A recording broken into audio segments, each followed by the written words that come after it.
ವೃಷಭ ರಾಶಿ. ಈ ವೃಷಭ ರಾಶಿಯವರಿಗೆ 2ನೇ ಮನೆಯಲ್ಲಿ ಗುರು, ಏಕಾದಶದಲ್ಲಿ ಶನಿ.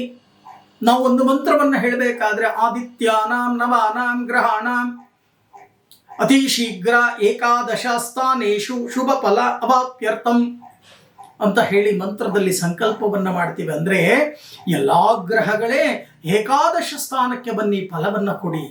ಕೆಲವರು ಕೇಳ್ತೀರಾ, ಗುರುಗಳೇ ಎಲ್ಲ ಕಡೆ ಹೇಳ್ತಾರೆ, ಗುರುಗಳೇ ಎಲ್ಲ ಮೀಡಿಯಾದಲ್ಲೂ ಹೇಳ್ತಾರೆ, ನಿಮಗೆ ಶನಿ ಬಲ ಇದೆ, ಗುರು ಬಲ ಇದೆ, ಮುಟ್ಟಿದ್ದೆಲ್ಲ ಚಿನ್ನ ಆಗತ್ತೆ, ಬಂಗಾರ ಆಗತ್ತೆ. ಆದರೂ ಸಮಸ್ಯೆ ಮೇಲೆ ಸಮಸ್ಯೆ, ಸಮಸ್ಯೆ ಮೇಲೆ ಸಮಸ್ಯೆಗಳಾಗ್ತಾ ಇದೆ, ಏನು ಮಾಡಬೇಕು?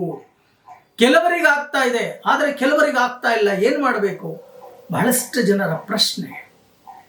ಖಂಡಿತವಾಗಿ ಗಜಕೇಸರಿ ಯೋಗ ಅಂತಕ್ಕಂಥದ್ದು ಹತ್ತಿರದಲ್ಲೇ ಇದೆ. ಅದು ಬರೋವರೆಗೂ ಸ್ವಲ್ಪ ಸಾವಧಾನದಿಂದ, ತಾಳ್ಮೆಯಿಂದ ಇರ್ತಕ್ಕಂಥ ಕೆಲಸವನ್ನು ಮಾಡಿ. ಜ್ಯೋತಿಷ್ಯರು ಹೇಳಿದ ತಕ್ಷಣ ಎಲ್ಲವೂ ಕೂಡ ಬಂದ್ಬಿಡಲ್ಲ, ಆದರೆ ನಿಮ್ಮ ಕರ್ಮಗಳಿಗೆ ಅನುಸಾರವಾಗಿಯೂ ಕೂಡ ಫಲ ಅಂತಕ್ಕಂಥದ್ದು ಬರುತ್ತೆ. ನೀವೇನು ಪಾಪದ ಕೆಲಸ ಮಾಡಿದ್ದೀರಿ, ನೀವೇನು ಕರ್ಮದ ಕೆಲಸ ಮಾಡಿದ್ದೀರಿ, ನಿಮಗೆ ಗೊತ್ತಿಲ್ಲದೇನೋ ನಾನಾ ರೀತಿಯ ಕೆಲಸ ಕಾರ್ಯಗಳನ್ನು, ಪಾಪ ಕಾರ್ಯಗಳನ್ನು ಮಾಡಿರಬಹುದಲ್ವಾ? ಅದಕ್ಕೆ ಹೇಳುವುದು, ಗುರು ಬಲವೂ ಕೂಡ ಒಂದು ಕಡೆ ಇದೆ. ಧನಭಾವದಲ್ಲಿ ಗುರು ಇದ್ದಾನೆ, ಏಕಾದಶದಲ್ಲಿ ಶನಿ ಇದ್ದಾನೆ, ಅನುಕೂಲಗಳಾಗತ್ತೆ. ಆದರೆ ನಿಮ್ಮ ಜಾತಕವನ್ನು ವಿಮರ್ಶೆಯನ್ನು ಮಾಡ್ಕೊಳ್ತಕ್ಕಂಥ ಕೆಲಸವನ್ನು ಮಾಡಿ.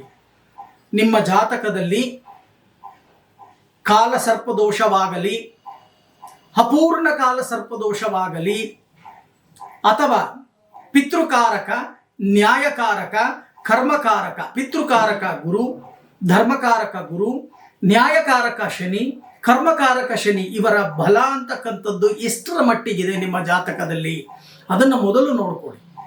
ಅದನ್ನು ನೋಡಿಕೊಂಡಾಗ ಅವರು ಎಷ್ಟು % ಬಲವನ್ನು ಕೊಡ್ತಾರೆ, ಆ ಬಲದಿಂದನೇ ನಿಮಗೆ ಅನುಕೂಲಗಳು ಶತಸಿದ್ಧ. ಆದರೆ ಒಟ್ಟಾಗಿ ನಾವು ಹೇಳಬೇಕು ಅಂತಂದರೆ, ವೃಷಭ ರಾಶಿಯವರಿಗೆ ಇವತ್ತಿಗೂ ಕೂಡ ಹೇಳ್ತೇನೆ, ತುಂಬ ಅನುಕೂಲಗಳು ಪ್ರಾಪ್ತಿಯಾಗ್ತಕ್ಕಂಥದ್ದು, ಶುಭ ಫಲಗಳು ಬರ್ತಕ್ಕಂಥದ್ದು.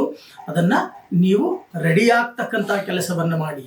ಅನುಕೂಲಗಳು ಬರುತ್ತೆ. ಮಳೆ ಬಂದಾಗ ನೀರು ಹಿಡ್ಕೋಬೇಕು, ಜ್ಞಾಪಕ ಇಟ್ಕೊಳ್ಳಿ. ಮಳೆ ಬಾರದ ಸಮಯದಲ್ಲಿ ಪಾತ್ರೆ ಹಿಡ್ಕೊಂಡು ನಿಂತ್ಕೊಂಡ್ರೆ ನೀರು ಸಿಗಲ್ಲ ನಿಮಗೆ. ಅದಕ್ಕೆ ಬುದ್ಧಿವಂತರು ಏನು ಮಾಡ್ತಾರೆ, ಮಳೆ ಬಂದಾಗ ನೀರನ್ನು ಶೇಖರಣೆಯನ್ನು ಮಾಡ್ತಕ್ಕಂಥ ಕೆಲಸ ಹೇಗಾಗುತ್ತೋ ಹಾಗೆ ಆ ಫಲಗಳು ಅಂತಕ್ಕಂಥದ್ದು ಬರುತ್ತೆ. ಬಂದಾಗ ಶೇಖರಣೆಯನ್ನು ಮಾಡ್ತಕ್ಕಂಥ ಕೆಲಸವನ್ನು ಮಾಡಿ. ಬಹಳಷ್ಟು ಖರ್ಚಿಗೆ ಕಡಿವಾಣ ಹಾಕಿ ದುಂದು ವೆಚ್ಚಗಳನ್ನು ಮಾಡ್ತಾ ಇದ್ದೀರಾ ವೃಷಭ ರಾಶಿಯವರು. ಆ ದುಂದು ವೆಚ್ಚಗಳಿಂದಾನೇ ನಾನಾ ರೀತಿಯ ಸಮಸ್ಯೆಗಳು ಅಂತಕ್ಕಂಥದ್ದಾಗತ್ತೆ. ನಿಮಗೆಲ್ಲರಿಗೂ ಕೂಡ ನಿಮ್ಮ ರಾಶ್ಯಾಧಿಪತಿಯ ಅನುಗ್ರಹ ಪ್ರಾಪ್ತಿಯಾಗಲಿ, ಸುಖ ಜೀವನ ಪ್ರಾಪ್ತಿಯಾಗಲಿ ಅಂತ ಹೇಳಿ ನಿಮ್ಮ ರಾಶ್ಯಾಧಿಪತಿಯಾಗಿರ್ತಕ್ಕಂಥ ಶುಕ್ರನನ್ನು ನಾನು ಕೂಡ ಪ್ರಾರ್ಥನೆಯನ್ನು ಮಾಡ್ತೀನಿ.